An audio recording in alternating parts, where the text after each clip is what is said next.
What's up, you guys? It's Dorothy and welcome back to my channel. In today's video we are going to go into chapter 5 of Killing Mr. Griffin by Lois Duncan. This book is already getting super interesting and I'm excited to see what happens and who the actual killer is, I guess, but we haven't had anybody die yet, so let's figure it out. And yes, I am at my parents' house right now. We came over to do laundry and I figured, hey, while I'm here for 4 hours doing laundry, might as well film some videos. So let's get right into this video. This video may contain sensitive topics and foul language. If you do not wish to continue, please click off of the video now. You have been warned. Chapter 5. The alarm went off at 7 and Kathy Griffin reached out without opening her eyes and pressed the button to shut it off. Just as automatically she reached for Brian in the bed beside her to find nothing but an empty pillow and a mass of tangled sheets. She groped for a moment, as though expecting to find him there, twisted somehow into the sheets or buried beneath the untidy lumps of blanket. Then, as she became more fully conscious, she sighed and opened her eyes to affirm the fact that she was indeed alone in a double bed. That man, she thought, I don't know why he owns an alarm clock. He never bothers to use it.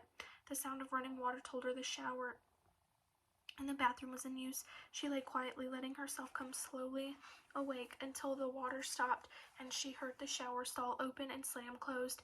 A few moments later, the bathroom door opened and Brian came into the bedroom dressed in a t-shirt and boxers, toweling his hair. Morning, Bri, Kathy greeted him, hauling herself into a sitting position. What's the order of the day, fried or scrambled? Go back to sleep, Brian told her. I'll fix my own eggs this morning. No, I want to. A moment before she had given anything to have been able to roll over and sink back into slumber. Now that she had been given a reason to, some contrariness in her personality kept her from doing it. She swung her legs over the side of the bed and stood up slowly, adjusting herself to an unaccustomed weight of her rounded belly. There's nothing in the rules that say that pregnant women can't cook breakfast. You sure feel like it. Of course, and now suddenly she did. She gave him a quick kiss on the cheek and, passing, pulled a terry cloth robe on over her nightgown and padded barefoot out to the kitchen to put on the coffee. To Kathy, going barefoot meant springtime. Raised on a farm in Michigan, she had gone barefoot in childhood from the time the first dandelions appeared in the new grass to the time the first snowfall. Her feet were so tough that she thought sometimes she could walk across a bed of nails without any discomfort. To Brian, whose own feet were soft and tender as a baby's, the whole idea was upsetting. You'll step on something, he told her. That's the way people get tetanus.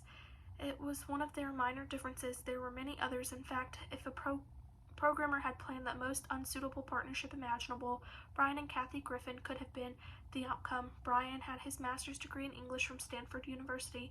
Kathy had been a C student in high school and had never gone to college. He had until recently been an assistant professor in English at the University of Albuquerque. She had until 2 months ago sold contemporary sportswear at a department store. Their personalities were as different as their backgrounds. He's a fine man, I'm sure, Kathy's mother had said the first time she met him. He's certainly brilliant and dedicated to his work, but he's so stiff and serious and, well, truthfully, dear, any man who is still a bachelor at 36 has to have something the matter with him. Perhaps he never met the right woman, Kathy suggested mildly, or maybe it just takes him so long to loosen up and break through the ice that all the women he knows have given up and walked off before they ever really got to know him. And you've decided to be different. Why? Because I'm stubborn, Kathy had admitted truthfully, and because I think that Brian Griffin is worth waiting for. And wait she did. They had known each other for 2 years before Brian asked her to marry him, and another year before that marriage took place. At the time he proposed, he had told her of his decision to leave the university and take enough education courses to become certified at a high school level. It will be a year before I'll be able to take on the responsibility of marriage, he told her, and even then it won't be milk and honey. I'll be making less money than I have been, and there will be a lot less security. I have tenure at the college, which I won't have in high school. I might not even be able to get a job immediately. The country's overstocked with high school teachers. Then why do you want to be one? Kathy had asked him, puzzled.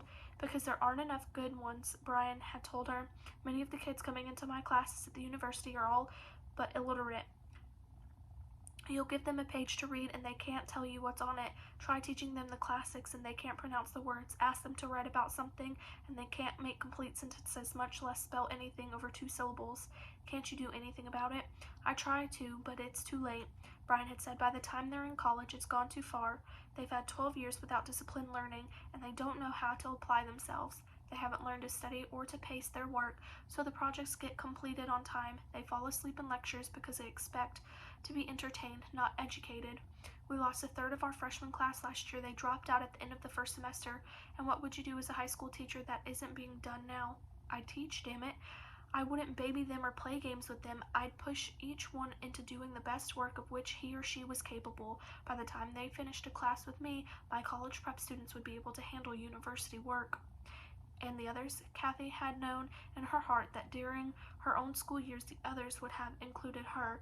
The others would graduate with a knowledge of what disciplined work is all about that should stand them in good stead no matter what they decide to do.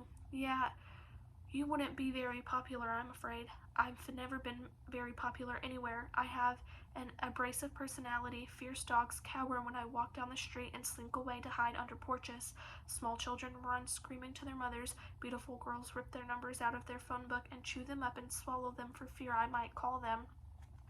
Oh, Brian, she had burst out laughing. He was so seldom humorous that his awkward attempts at joking touched her deeply, and so he had continued, "Are you willing to wait a year to be the wife of a high school English teacher? It isn't a very exciting prospect, I must admit, not nearly as respectable as being the wife of a college professor." I wouldn't blame you, I really wouldn't. His sentence had trailed off unfinished, his eyes had dropped from hers, and she looked down to see that his hands were clenched in his lap, the knuckles white, the nails making little grooves in his palms. And she had known then how much her answer meant to him. "Yes," she had said, "I'll wait a year, Bri. You sure it's what you want?" "I'm sure." I'm going to leave it off right there, and I will see you guys in Chapter 5, Part 2. Bye.